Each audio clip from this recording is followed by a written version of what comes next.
हाँ जी बेटा, गुड आफ्टरनून। हमारा बेटा टॉपिक चल रहा था रिकवरी ऑफ टैक्स।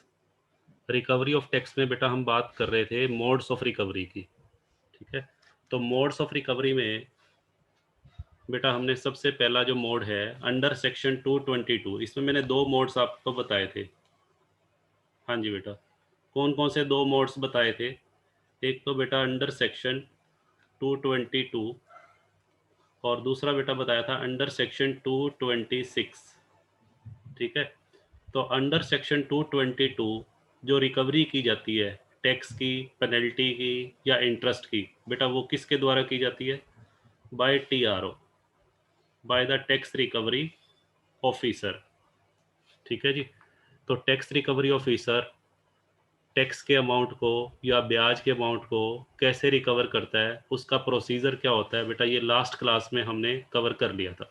ठीक है, जो बच्चे लास्ट क्लास में बेटा एब्सेंट थे वो प्रीवियस वीडियो यूट्यूब पे बेटा अपलोड की हुई है, वहाँ से देख सकते हैं। ठीक है, तो आज बेटा हमने जो करना है, आज करना है बेटा सेक्शन 226। सेक्शन 226 के अंडर जो रिकवरी करने का जो राइट है, हाँ जी बेटा, वो एक तो बेटा असेसिंग ऑफिसर को है। सेक्शन 226 के अंडर जो रिकवरी की जाती है वो कर निर्धारण अधिकारी, या जिसको आप इनकम टैक्स ऑफिसर भी बोल सकते हैं, आईटीओ।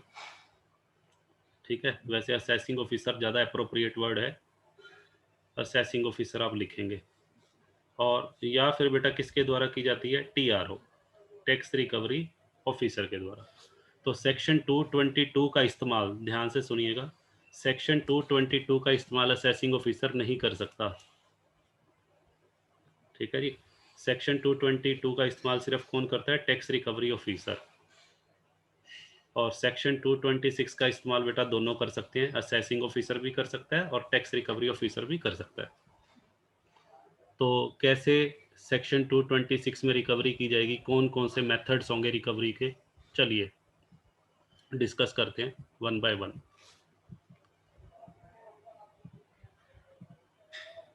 हाँ जी बेटा, मोड्स ऑफ रिकवरी, मोड्स का मतलब बेटा मेथड्स, मेथड्स ऑफ रिकवरी। यहाँ बेटा मैं सेक्शन लिख देता हूँ, सेक्शन जरूर लिखना है आपने एग्जाम में। ठीक है, सेक्शन की भी बेटा मार्क्स होते हैं, तो सेक्शन कौन सा है लिख लेते हैं, सेक्शन 226।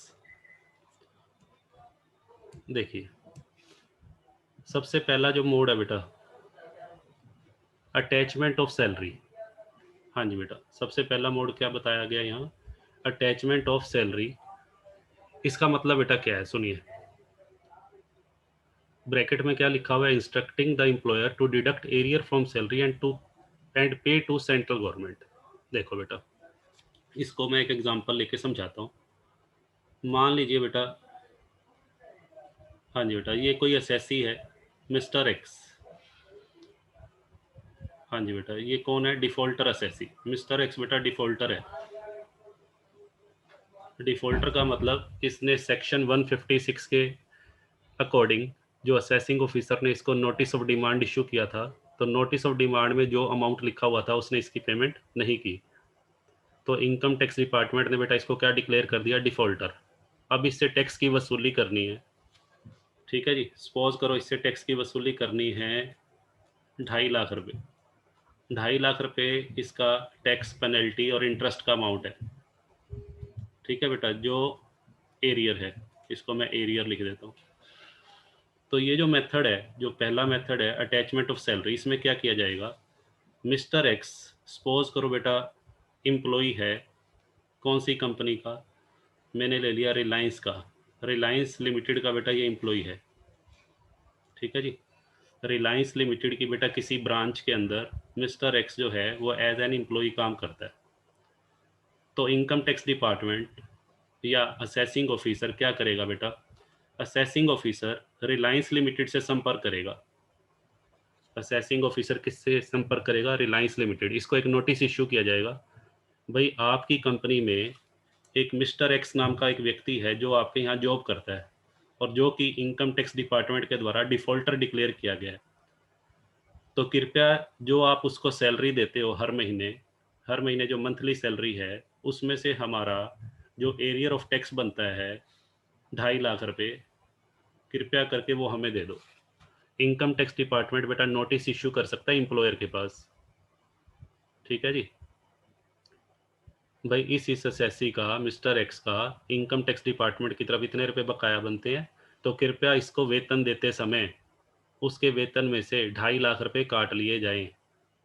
तो ऐसा बेटा इनकम टैक्स डिपार्टमेंट कर सकता है। तो यही लाइन लिखी हुई है, देखो क्या कहता है, इंस्ट्रक्टिंग। इंस्ट्रक्टिंग का मतलब क्या होता है, आदेश देना। किसको आदेश दिया जा सकता है, एम्प्लॉयर। एम्प्लॉयर कौन होता है, नियोक्ता। To deduct the arrear from salary. हाँ जी बेटा, एरियर का मतलब किस चीज का एरियर, टैक्स का arrear, from salary and pay to the central government. Central government का मतलब बेटा इनकम टैक्स डिपार्टमेंट की बात हो रही है। तो ये बेटा फर्स्ट मेथड है। अब चलते हैं हम सेकंड मेथड पे। हाँ जी बेटा देखिए आप।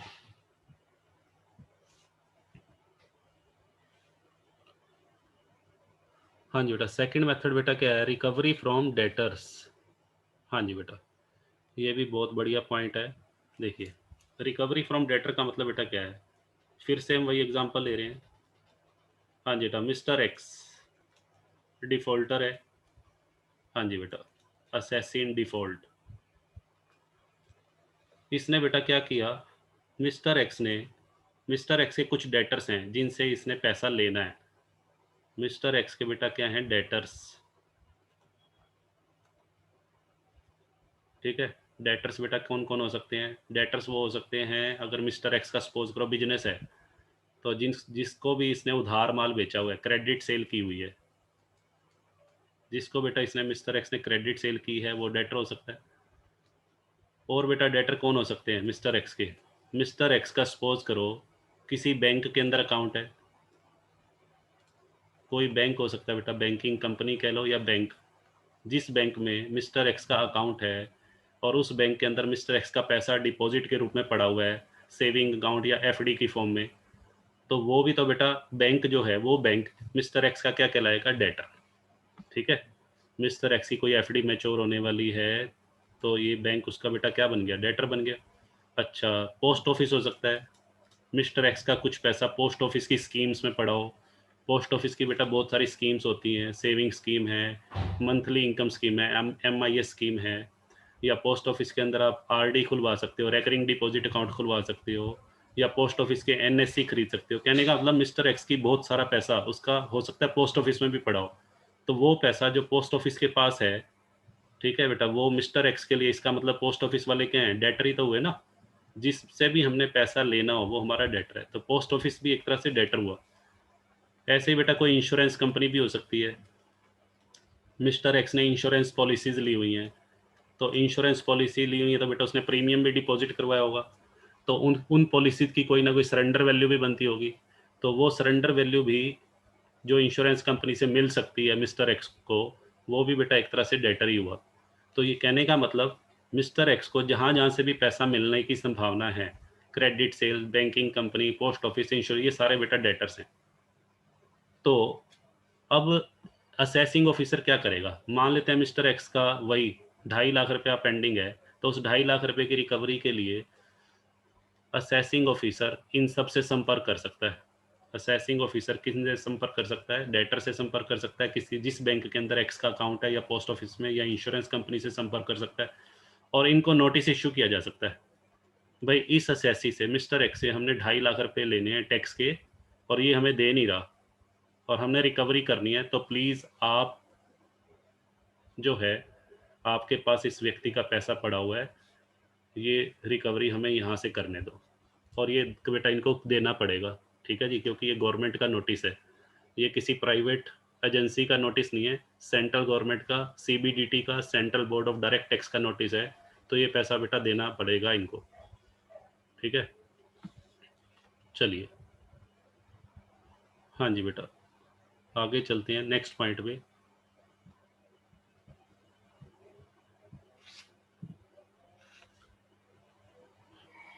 हाँ जी बेटा, और बेटा कहाँ से पैसा रिकवर कर सकता है, देखो जी, नेक्स्ट पॉइंट बेटा क्या है, अगर इनकम टैक्स डिपार्टमेंट चाहे, हाँ जी बेटा, यदि इनकम टैक्स डिपार्टमेंट चाहे तो टैक्स की रिकवरी करने का बेटा उसके पास एक तरीका ये भी है, किसी कोर्ट से, कोर्ट का मतलब क्या होता है, न्यायालय से,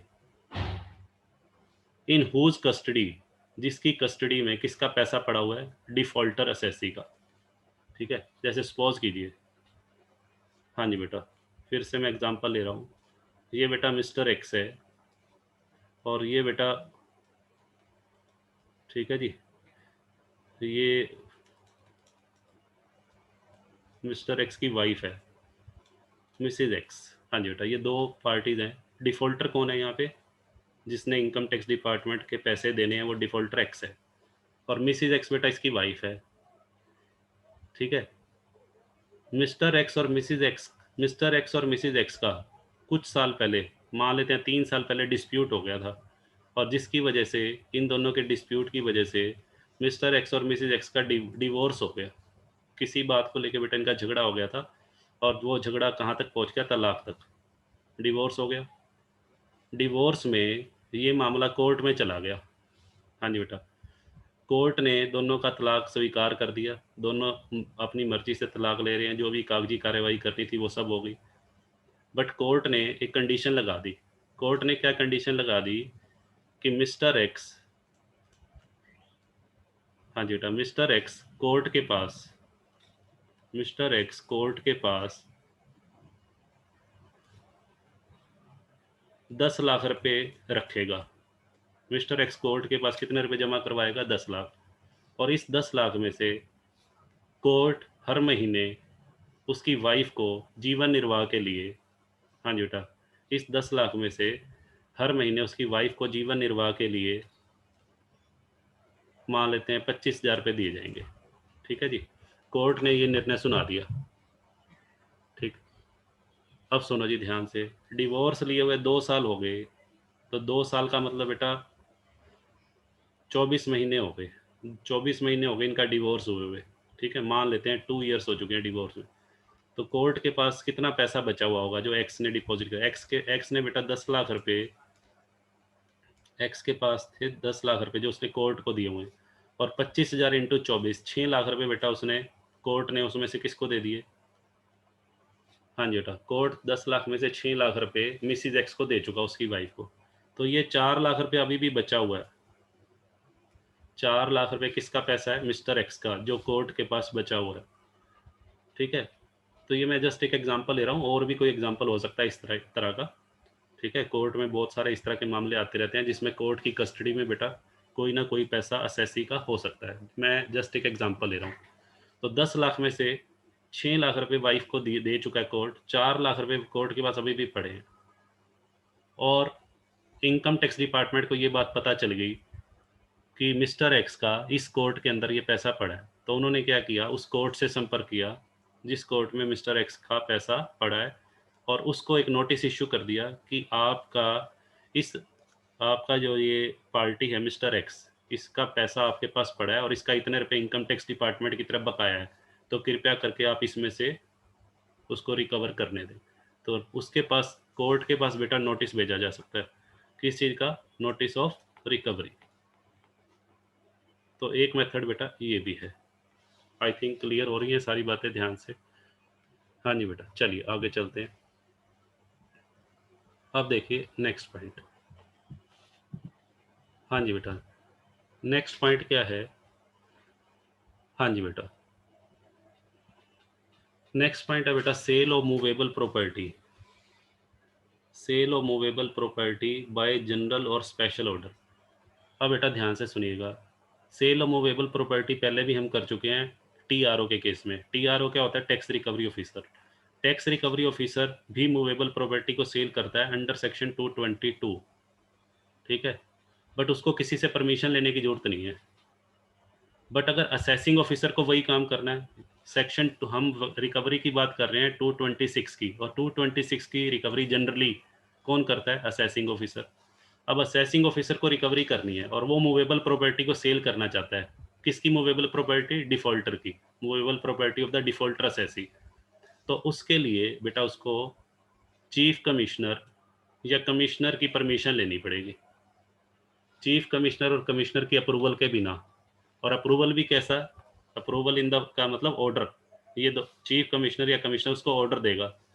ऑर्डर भी बेटा कैसा हो सकता है, जनरल ऑर्डर और स्पेशल ऑर्डर, साधारण ऑर्डर या विशेष ऑर्डर। तो उस ऑर्डर के तहत असेसिंग ऑफिसर को राइट मिल जाएगा मूवेबल प्रॉपर्टी को सेल करने का, और वो उस प्रॉपर्टी को बेच के अपने एरियर की वसूली कर सकता है। और फिर भी यदि कुछ पैसा बच जाता है तो वो डिफॉल्टर को बेटा लौटा दिया जाएगा। ठीक है, चलिए आगे चलते हैं।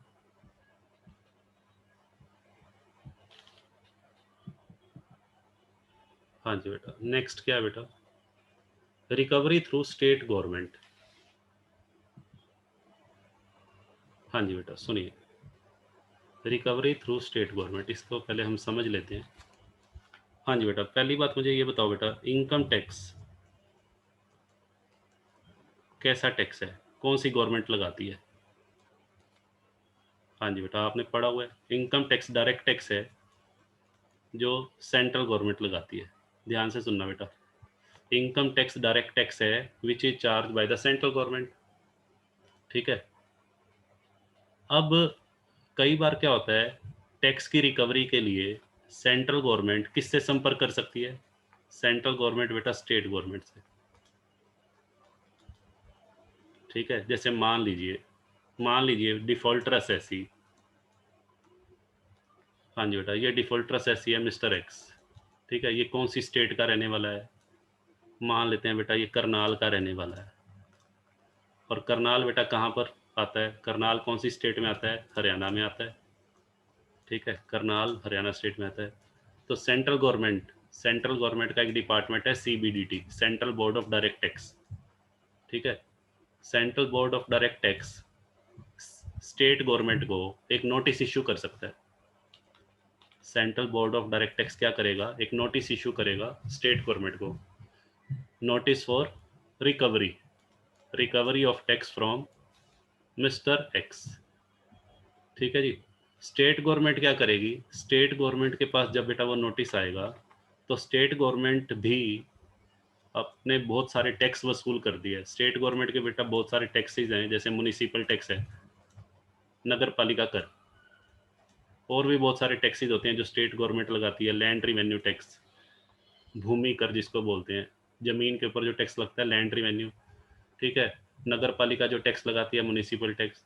तो स्टेट गवर्नमेंट क्या करेगी, उस नोटिस को जो इनकम टैक्स डिपार्टमेंट से आया है, नोटिस फॉर रिकवरी को, उसको भी किसके साथ ऐड कर देगी? हाँ जी बेटा, जो रिकवरी का नोटिस आया है उसको भी किसके साथ ऐड कर दिया जाएगा? म्युनिसिपल टैक्स और लैंड रिवेन्यू के साथ। ठीक है, और ऐसा भी हो जाता है कई बार म्युनिसिपल कॉरपोरेशन के पास हो सकता है मिस्टर एक्स का कुछ पैसा पहले से ही पड़ा हुआ हो एडवांस में। कुछ लोग म्युनिसिपल टैक्स कई सालों का एडवांस में पे कर देते हैं, तो उस एडवांस से इनकम टैक्स डिपार्टमेंट के जो एरियर की वसूली की जा सकती है। ठीक है, इस एरियर की वसूली करनी हो तो एडवांस म्युनिसिपल टैक्स से की जा सकती है। या अगर एडवांस नहीं है तो उस केस में स्टेट गवर्नमेंट क्या करेगी, जब मिस्टर एक्स के पास म्युनिसिपल टैक्स की रिकवरी का नोटिस या लैंड रिवेन्यू की रिकवरी का नोटिस भेजा जाएगा, तो साथ में नोटिस फॉर एरियर, जो सेंट्रल गवर्नमेंट का इनकम टैक्स का एरियर है, वो भी उसके साथ भेज के वसूली की जाएगी। ठीक है, तो इसको रीड कर लेते हैं हम, इसको लिखना कैसे है। हाँ जी बेटा पढ़िए इसको, if the responsibility of recovering.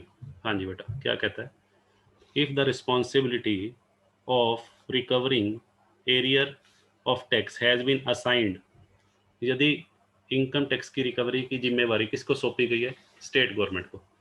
तो स्टेट गवर्नमेंट क्या कर सकती है, स्टेट गवर्नमेंट उस एरियर को किसके साथ रिकवर करेगी? With as an addition to municipal tax, municipal tax या लोकल टैक्स जो भी है उसके साथ उस नोटिस को बेटा लगा दिया जाएगा साथ में।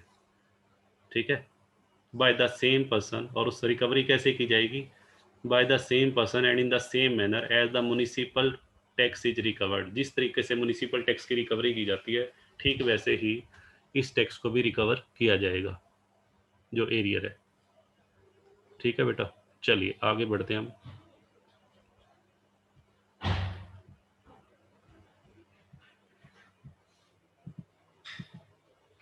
हाँ जी बेटा, नेक्स्ट पॉइंट है बेटा recovery of tax as per an agreement with the foreign countries. हाँ जी बेटा, देखिए बहुत ही अच्छा पॉइंट है। कई बार बेटा क्या होता है, हाँ जी बेटा, जैसे हमारी कंट्री का, मैं लिख लेता हूँ बेटा यहाँ इंडिया, और एक तरफ बेटा मैंने लिख लिया यूएसए। अब बेटा एक बात बताओ, इंडिया का जो इनकम टैक्स डिपार्टमेंट है उसकी अपेक्स अथॉरिटी कौन है? इंडिया के इनकम टैक्स डिपार्टमेंट की अपेक्स अथॉरिटी, और यूएसए की अपेक्स अथॉरिटी कौन है?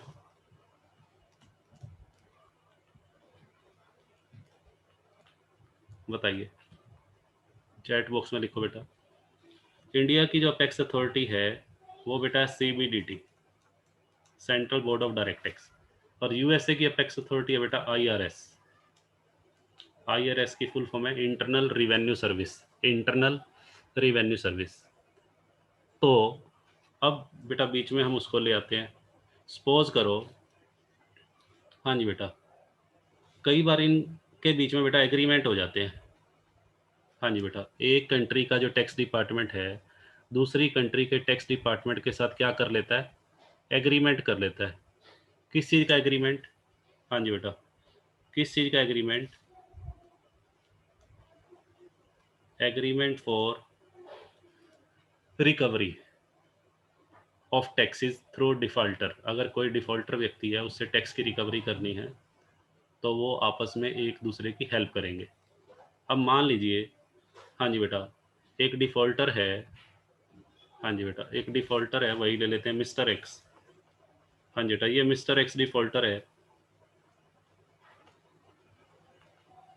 कहाँ का डिफॉल्टर है बेटा? ये मान लेते हैं ये इंडिया का डिफॉल्टर है, ठीक है, इंडिया के इनकम टैक्स डिपार्टमेंट का ये बेटा डिफॉल्टर है, इसने कोई एरियर पे करना है।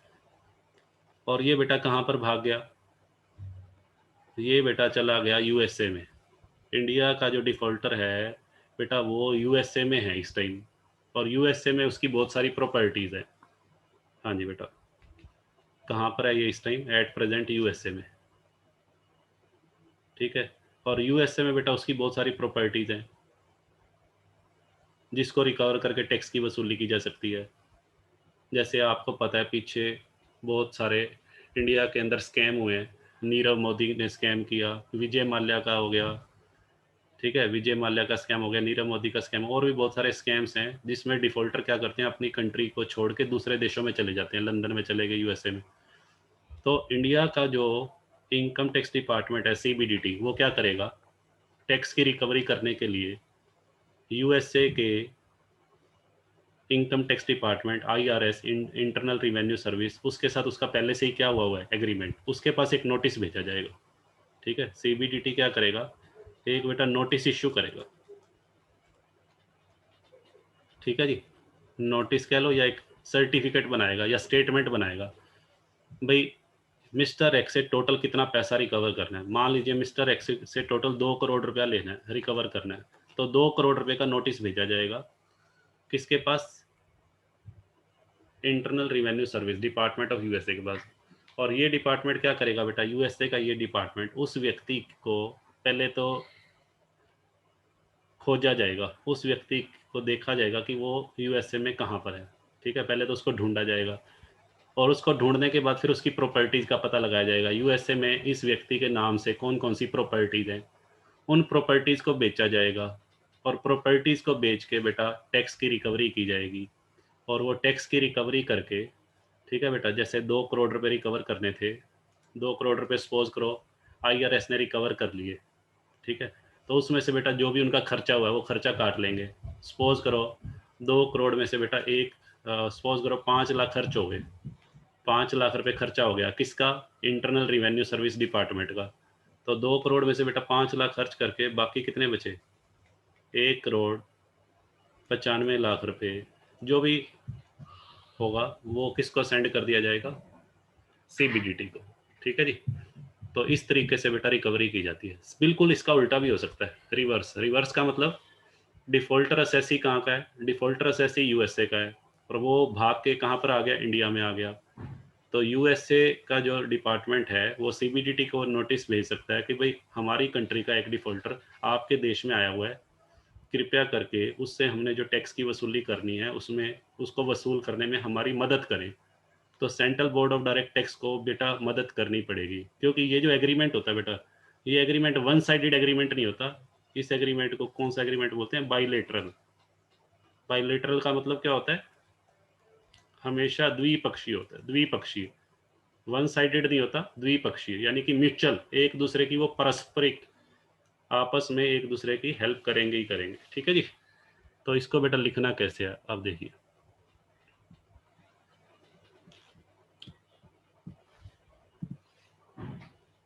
हाँ जी बेटा पढ़ो इसको। समटाइम्स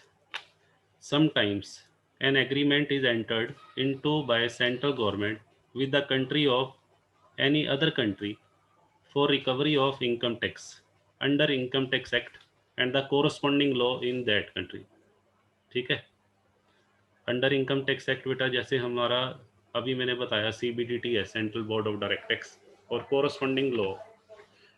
ठीक है। दूसरी कंट्री का जो इनकम टैक्स डिपार्टमेंट है आईआरएस, कोई भी हो सकता है, मैंने यूएसए का एग्जांपल लिया था। If there are any arrear of tax, अगर बेटा किसी का कोई टैक्स बकाया है अगेंस्ट एनी एसएससी, किसी करदाता के against, who is in default, जो डिफॉल्टर डिक्लेयर हो चुका है, and who has the property in such a foreign country, उसकी बेटा उस विदेश में क्या प्रॉपर्टी है।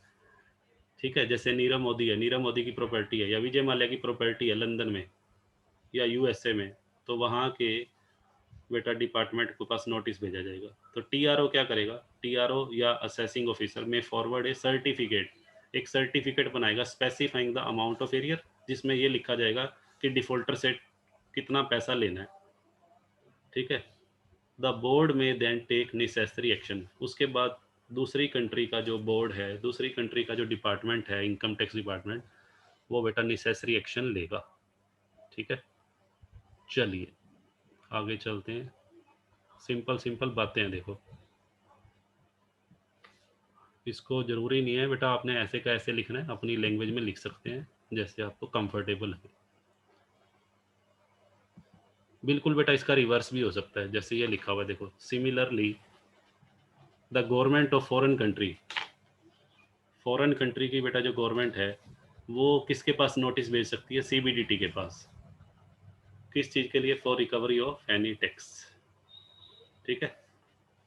और रिकवरी कैसे करेगा? सीबीडीटी कैसे रिकवर करता है पैसा? सीबीडीटी के पास जो नोटिस आया रिकवरी का, उसकी रिकवरी करेगा from the person having property in India. जो डिफॉल्टर है उसकी इंडिया में कोई जो प्रॉपर्टीज होंगी उनको सेल आउट करके उस फॉरेन कंट्री का पैसा रिकवर करेगा, और उसके बाद सीबीडीटी क्या करेगा? उस पैसे को भेज देगा। The board they will then proceed to recover the amount. हाँ जी बेटा, सीबीडीटी क्या करेगा? पहले तो टैक्स रिकवरी ऑफिसर की हेल्प लेके उस पैसे को रिकवर करेगा, और रिकवर करके फिर उस पैसे को यूएसए या जिस भी कंट्री का वो डिफॉल्टर ऐसी था उसके पास सेंड कर दिया जाएगा। लो जी। और आई थिंक एक रह गया लास्ट पॉइंट, और उसके बाद हमारी क्लास ओवर हो जाएगी। हाँ जी बेटा लास्ट है रिकवरी बाय सूट। हाँ जी बेटा, रिकवरी बाय सूट का मतलब बेटा क्या है? सुनिए ध्यान से। सूट का मतलब बेटा क्या होता है? सूट का मतलब होता है मुकदमा, मुकदमा दायर करना। ठीक है जी। सूट का मतलब बेटा है केस फाइल करना, फाइलिंग ऑफ केस। अब यहाँ पे ये सुनिए ध्यान से। ठीक है। ये मिस्टर एक्स एसएससी है डिफॉल्टर। हाँ जी बेटा ये डिफॉल्टर है, और ये बेटा इनकम टैक्स डिपार्टमेंट है। हाँ जी बेटा, एक तरफ income tax department, income tax department ने मिस्टर एक्स से बेटा 2 लाख रुपए लेने हैं। ठीक है। 2 लाख रुपीज़ की रिकवरी करनी है। 2 लाख रुपीज़ क्या चीज़ है? एरियर। ठीक है। अब ध्यान से सुनिए, इनकम टैक्स डिपार्टमेंट बेटा क्या कर सकता है? अपीलेंट बन सकता है, अपील डाल सकता है। किसके अगेंस्ट? मिस्टर एक्स के अगेंस्ट। ठीक है। जैसे हमने एक चैप्टर किया था अपील एंड रिवीजन का, तो अपील एंड रिवीजन में क्या था अपील असेसी भी डाल सकता है और डिपार्टमेंट भी डाल सकता है। तो डिपार्टमेंट क्या करेगा, मिस्टर एक्स के अगेंस्ट बेटा क्या डालेगा, अपील डालेगा, मुकदमा दायर करेगा। ठीक है जी, एक केस फाइल किया जाएगा और वो जो केस है वो फाइल करके उससे टैक्स की रिकवरी की जाएगी। अब उसके लिए केस फाइल करने के लिए कौन से एक्ट का सहारा लिया जाएगा, मेन पॉइंट ये आता है कि जब भी इनकम टैक्स डिपार्टमेंट किसी असेसी के अगेंस्ट रिकवरी करने के लिए मुकदमा दायर करता है तो उसके लिए कौन से एक्ट के थ्रू रिकवरी की जाएगी। तो उसके लिए बेटा क्या लिखता है देखो, if there is any law in force, अगर कंट्री के अंदर कोई भी ऐसा लॉ है, ऐसा कानून बना हुआ है जो किससे रिलेटेड है, relating to recovery of debts. ठीक है जी, रिकवरी ऑफ डेट, डेट्स का मतलब जो बेड डेट्स हैं, एक तरह से ये पैसा डूबा हुआ है और इनकम टैक्स डिपार्टमेंट को रिकवरी करनी है ड्यू टू द गवर्नमेंट। ठीक है जी, गवर्नमेंट के प्रति किसी भी तरह की कोई लाइबिलिटी है उसको रिकवरी करने का इंडिया में जो भी लॉज बने हुए हैं, जो भी कानून बने हुए हैं, ठीक है, उन कानून के नियमों का सहारा लेकर रिकवरी की जा सकती है टैक्स की। ठीक है जी, लो बेटा, तो इसके साथ ही बेटा हमारा ये चैप्टर ओवर हो गया। इस चैप्टर के बेटा अच्छे से नोट्स बना लेना। इस चैप्टर का भी हमारा एक पार्ट हुआ है रिकवरी ऑफ टैक्स, रिफंड बेटा पेंडिंग है। तो कल की क्लास में बेटा हम रिफंड स्टार्ट करेंगे। रिकवरी की टोटल बेटा 3 क्लासेज हैं, 2 क्लासेज ऑलरेडी मैं यूट्यूब पे डाल चुका हूँ और ये आज की क्लास हमारी लास्ट क्लास थी रिकवरी की। ठीक है, इसको बेटा आज शाम तक आपकी यूट्यूब पे डाल दी जाएगी, तो इसको बेटा देख लीजिएगा। ठीक है, चलिए।